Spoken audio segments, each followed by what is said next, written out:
welcome to my channel. Welcome to Ify's Space. It's another random video. Actually, I kind of feel that when there's just, I don't know, let's say the mood is always just really right when it's a random video. But you know, all these very serious videos where you sit down, set camera, set a tripod stand, and you're just also, I don't know, it's too much.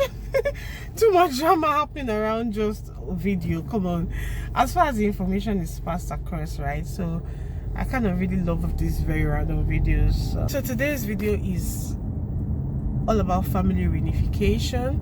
The process has changed. A lot of people have been reaching out to me asking about, you know, the new process, what it implies and all of that.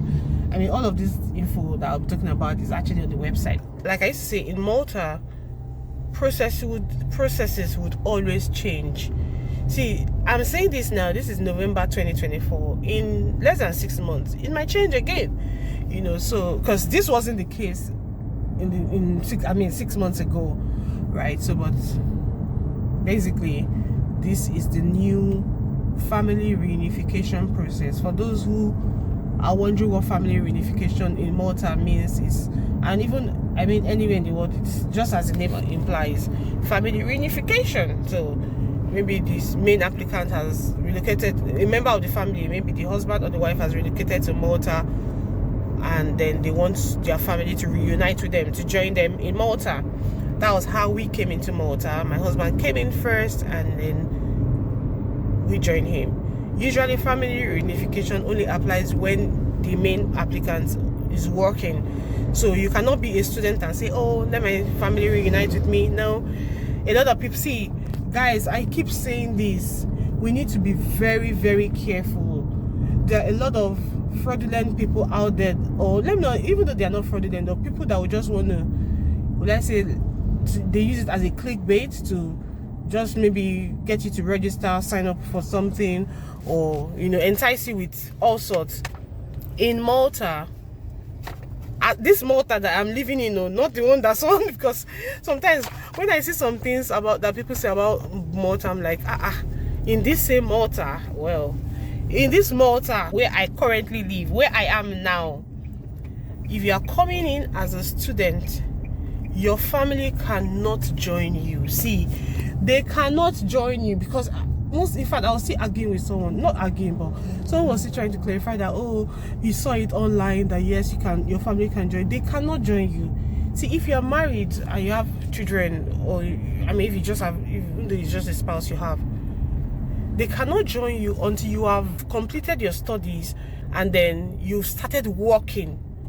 Do you understand? You have started working, and you have a full-time job through which you can now invite, after which you can now invite them to join you.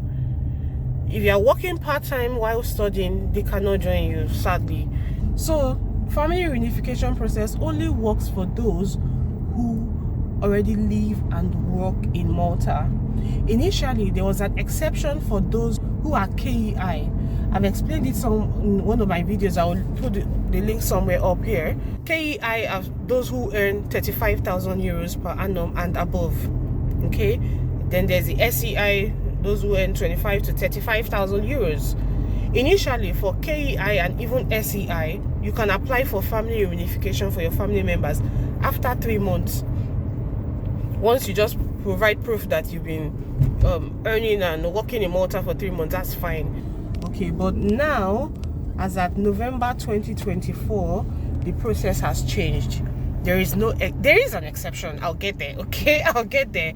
As it stands now, for you to be able to invite your family members to join you in Malta, you need to have lived here for 1 full calendar year.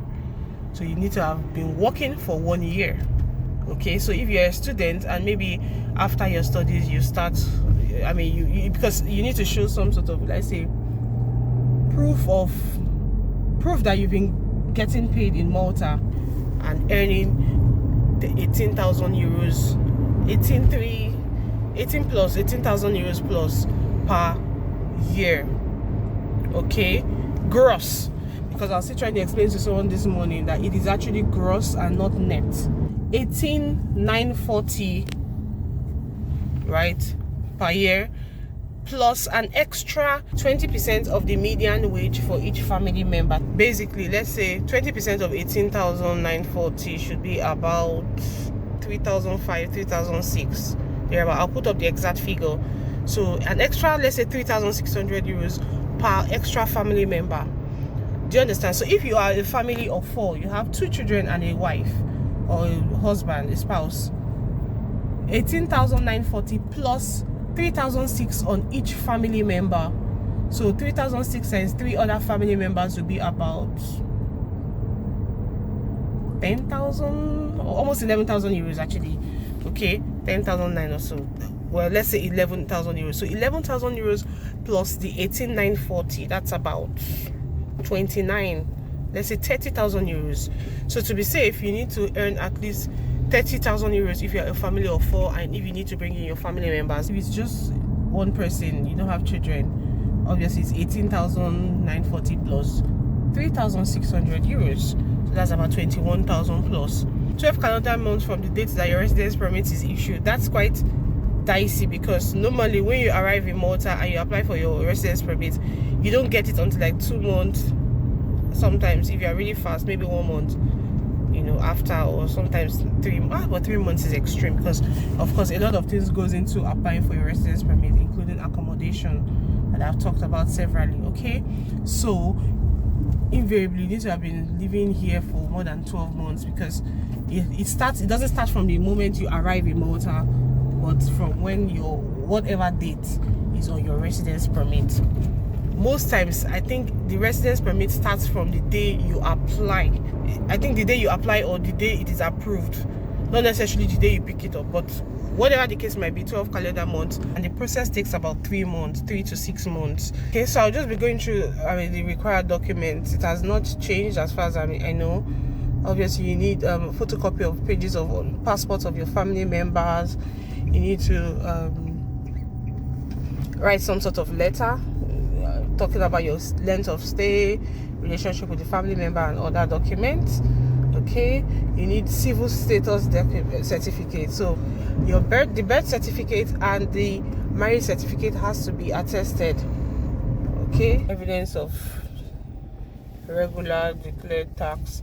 So for this particular one, regular resources declared with the Office of the Commissioner of Revenue, usually the FS3 will suffice for this. Then the last 6 pay slips prior to the date of application, you need 6 months pay slip. Okay, you need all of these documents to get the initial approval. So once you have the approval, usually you send this or you apply for this online, and then you get the approval. Once you get the approval, you can then invite your family members to join you by applying for your visa, for their visa rather. However, like I mentioned before, there's an exception. So if you want your family members to join you right away, then you need to be earning minimum of 50,000 euros gross per annum. The 50,000 euros gross per annum will cover yourself and 1 family member. So it could be a child or your spouse, right? That will cover them. And then for each extra child, you have to calculate 5,000 euros per extra family member. So if you're a family of 4, you need 50,000 euros plus 5,000 euros on each extra family member. So that's 60,000 euros per annum that needs to be earned for you to be able to invite them. Not even immediately, right? You still need to arrive in Malta, get your residence permit, and then apply for them. So that is one exception. If you'll be attending school in Malta, you need to, one of the requirements is that you show proof that you have enrolled them in a private school. So that's why it's very far-fetched, except if you are really ready. Do you understand? Like, you need to provide proof that you've enrolled them in a private school, and private schools are not cheap. Maybe after they've arrived and they've attended the school for maybe 1 year, when you want to renew, obviously the 1 year would have elapsed anyway. You do not need that enrollment in private school, right? But for the purpose of applying from the beginning, I don't know if I'm just making sense or I'm just touching. For the purpose of the initial application, you need to show proof that you enroll them in a private school.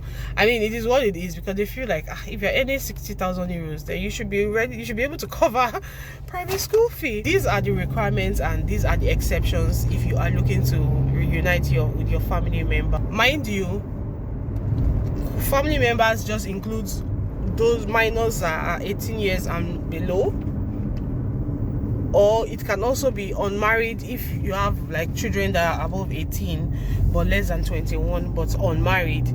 That's actually fine as well. Obviously your spouse, your children, adopted children and the likes, your parents do not fall under this category. However, I've seen at some point that if you can show proof that your parents are dependent on you, then maybe they can fit into this category. So just your spouse and your children and you are good to go. Okay, so that's it about the new family reunification process. Nobody should deceive you by saying, oh, family members can join you as a student. No, they cannot join you. If your program is 18 months or 1 year, calculate 18 months and then calculate 1 year extra after working and ensuring that they fall under this particular category, because like I just explained, you need to be earning a certain amount for you to be able to invite your family members. Currently on our way to the airport to pick up one of my students who just arrived today. She left Nigeria yesterday. I would not be covering anything. I'm not going to be taking any videos, sorry. I did it once and oh my god, it wasn't a very good experience, because that my student, after I posted the video of him on YouTube, geez, the kind of calls he was getting, like he didn't really tell people that he was relocating from Nigeria, but the kind of calls he started getting was scary. Like everyone kind of knew that he's relocated and all of that. So I don't want to put my students under that kind of, let's say, pressure or unnecessary stress, to be honest, right? A lot of my students have come in recently. Most times I just like to, you know, pick them up and at least welcome them to Malta, you know, take them to where they'll be living and all of that. Sometimes I order a cab as well, you know, just pretty much giving them some sort of soft landing. We go and welcome her.